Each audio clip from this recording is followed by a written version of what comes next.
Imagine this. EPCOT, the experimental prototype community of tomorrow, has been overtaken by zombies. The once bustling park is now a battleground, and your mission? Get from the front gates near the monorail station all the way to the international gateway at the opposite end of the park. Easier said than done, right? The twists? You're not just walking through, you're running for your life. And every choice you make, whether it's your speed, your weapon, or your armor, could be the difference between survival and becoming a zombie snack. Here's how it works. You've got stats. First up, speed, because no zombie can catch what it can't see. If you're fast enough, you might just avoid damage altogether. But if not, your trusty weapon comes into play. Will your choice of weapon be enough to keep the zombies at bay, or will it leave you exposed? And if things get really bad, your armor might be the last line of defense. It could save you, or it might just be the ticket to a quick death if you're not up to snuff. The simple goal is to make it to the international gateway with HP above 0, using the fastest route possible along pedestrian walkways. Sounds easy, right? Well, let's just say that with zombies around every corner and dangers lurking in every pavilion, that easy part is up for debate. Maybe if your stats are in check, and with a little bit of RNG luck, just maybe, you'll make it out alive. The zombie spawns are randomly generated within the vicinity of EPCOT, based on coordinates. This is done so I don't intentionally control the encounters myself, and make for some unpredictability. Now, let's break down how the numbers work, and how to interpret them. Your character, the ninja, starts with a solid 100 health. But let's be real, health won't get you very far if your other stats aren't up to task. First is your speed. And our ninja has got some pretty impressive numbers here. We have a solid 80. That means they're fast enough to dodge most zombies on the run, but don't expect to breeze through without a hitch. Speed of 100, well, that's of course a dream. But 80, it's good, but it's not invincible. These zombies are relentless, and if you're not quick enough, you'll have to rely on your next best thing, which is your weapon. Now, the ninja's weapon stat is sitting at a 30. It's decent, but it's not exactly a powerhouse. With this level, you won't be clearing zombie hordes in one hit. You'll need to time your attacks right, and maybe get creative with your surroundings. But you had a weapon stat closer to 100, well, of course, you'd be mowing down zombies like a professional. But here, it's about survival, not domination. Finally, we've got armor. At 30, it's not terrible, but it's not exactly top of the line protection either. This means you'll take some damage if you get hit, especially if that zombie got cornered and your speed or your weapon doesn't save you. The higher your armor, the more it can mitigate the damage, but with 30, expect some bruises. If you had full armor, maybe you'd shrug off a bite or two, but at this level, you'll feel it. So let's dive into the chaos and see if we live or if we die.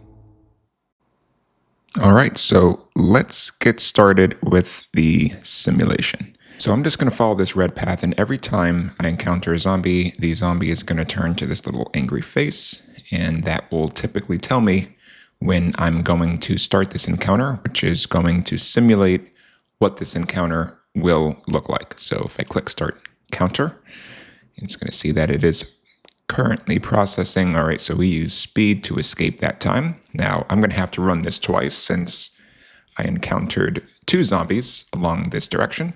So we use speed to escape 1, and we currently took 10 damage with the other. So you will see our health bar over here. It started at 100, we're now at 90. Since our armor level is pretty low, there's a good chance that every single time that we do take damage, it will be max damage, which is 10. So just keep that in mind. So we're going to start this encounter, and we used our weapon to defeat the zombie. Our weapon level is low, so having our weapon being able to stop this zombie encounter means that we got a pretty favorable roll. And he's going to meet this other zombie encounter. We're going to start it again. Remember, the goal is to get to the international gateway, which is between both France and the UK pavilion in EPCOT. So that is going to be the goal. All right, so we took 10 damage on that encounter. We have a number of zombies to encounter. All right, we did trigger one over here. Click where it says start encounter again to see where we go. All right, max damage again. All right, hopefully we don't encounter 7 more zombies that do inflict max damage, or else that will be the end of this simulation. All right, felt that would trigger. Go ahead and click start encounter. All right, well, I did roll it twice by accident, but the first one did briefly show up as speed. So I'll just assume that we used that to get away. We did trigger another one. I mean, we did technically take 10 damage. I'll count that. I'll count the 10 damage on that one. So we can just roll this again. I took another 10 damage. All right. Unfortunate. Are we going to encounter another one? Yes, we are. Start encounter. Hopefully our speed will get us past. Nope. It was our very low probability weapon pull. All right. Looks like we're not going to trigger any zombies over here. And we're not even at the World Showcase yet, and there are a litany of zombies we need to go through. All right, we did encounter one more. All right, we used our weapon again. For whatever reason, our speed is not going off. We did get another zombie encounter along the way. Finally, we got a speed. How about this one? Can we get another speed? Can we get another speed? We got a weapon. All right, we're going to have 2.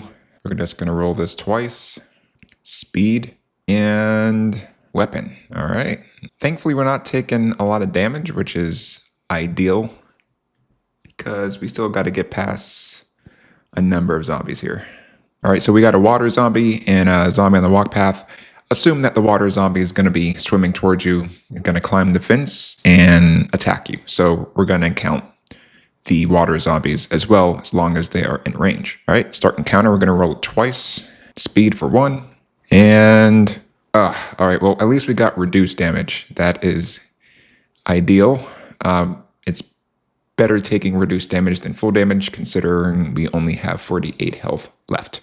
All right, so we're going to get near another one. Start encounter. Now, if we can make it a few more, we should be able to get through this simulation in one piece.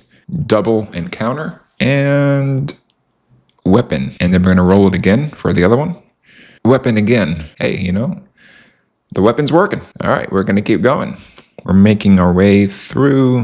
All right, so it looks like we are going to have another encounter towards the entrance of the international gateway. And we took max damage. Thankfully, we are at the end of the journey. We have no more zombies to encounter, I believe. Nope, one more. We did use our speed to escape, and we made it to our final destination. We have successfully gotten through EPCOT for this role in this simulation alive. And it's not gonna say, like, if you were to put yourself in real life in these situations, would you really make it through EPCOT, considering you had all these zombies? You may not. You may. I guess it depends on the time of day and if you have luck on your side. So that's going to be the end of today's simulation. We made it through EPCOT alive. Check out the next video, which will be covering the Magic Kingdom. Thank you so much. Thanks for watching, and I can't wait to see you in the next one. I'm rise from the grave, slow and steady. No soul left, but the grind still ready. Mind gone, but the body still moving. Chasing that flesh, never losing. Skull crack, but the hunger don't stop. Zombie swag in the streets, and I'm top of the block. Ain't no heart in this chest, just a hollow beat. But I'm